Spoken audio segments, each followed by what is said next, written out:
পাকিস্তানকে হেসে খেলে হারালেও ভারতে এমন জোরাজুরি চলবে না। আরও একবার উঠতে থাকা টাইগারদের খোঁচা দিয়ে ভারত বাংলাদেশ সিরিজকে সামনে রেখে বাংলাদেশকে সে কথাই মনে করে দিয়েছেন সৌরভ গাঙ্গুলী। প্রিন্স অব কলকাতা আরও একবার মনে করে দিয়েছেন ভারত ও পাকিস্তান যে এক নয়। বাংলাদেশের প্রতি সমীহ রেখেই তার বিশ্বাস আসছে সিরিজে বুমরাই দেখাবেন আধিপত্য।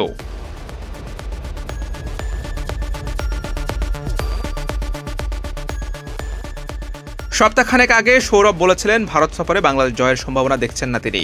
এবার তিনি বললেন, ভারতে বাংলাদেশের লড়াই সহজ হবে না। বাংলাদেশকে পূর্ণ সমীহ জানিয়ে বলছি, পাকিস্তান আর ভারত একরকম দল নয়। ভারতের বিপক্ষে শুধু ভারতের মাটিতেই নয়, অন্য কোথাও খেলাও কঠিন।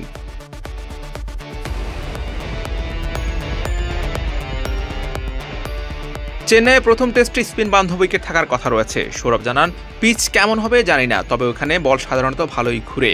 সাম্প্রতিক ভারত স্পিনের বিপক্ষে ভালো খেলছে, আশা করি কোনো অসুবিধা হবে না।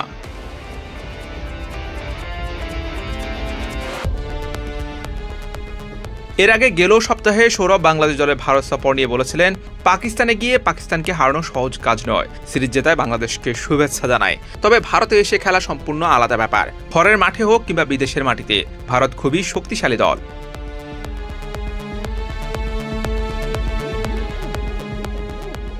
বাংলাদেশের জয়ের সম্ভাবনা নিয়ে বলেছিলেন, আমি বাংলাদেশের জয়ের কোনো সম্ভাবনা দেখছি না। ভারতেই সিরিজ জিতবে। পাকিস্তানকে হারিয়ে বাংলাদেশ ভারতে আসছে, তাই ওদের আত্মবিশ্বাস বেশি থাকবে। ভারতকে তাই কঠিন লড়াইয়ের জন্য প্রস্তুত থাকতে হবে।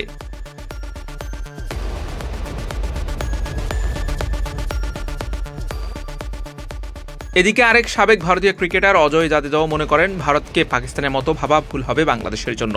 বাংলাদেশকে ভালো দল মানলেও তার মতে এই সিরিজে ভারতই এগিয়ে। পাকিস্তান বধের পর বাংলাদেশ আত্মবিশ্বাসে টইটুম্বর হয়ে খেলতে আসবে, তা মানতে কোনো দ্বিধা নেই। জাদেজা বলেন, জয়ের পর যে দলেই যেখানে খেলতে যাক তাদের মধ্যে জেতার একটা বিশ্বাস থাকে, কিন্তু এই মুহূর্তে পাকিস্তান ক্রিকেট দল ও ভারত ক্রিকেট দলের মধ্যে অনেক পার্থক্য। পাকিস্তানের চেয়ে ভারত অনেক এগিয়ে।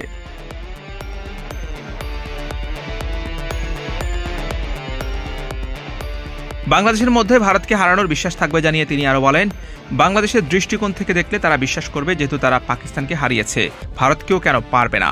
কিন্তু আমরা অনেক ভালো দল, তারাও ভালো। বাংলাদেশ স্পিন ভালো খেলে, কন্ডিশনটাও মানানসই।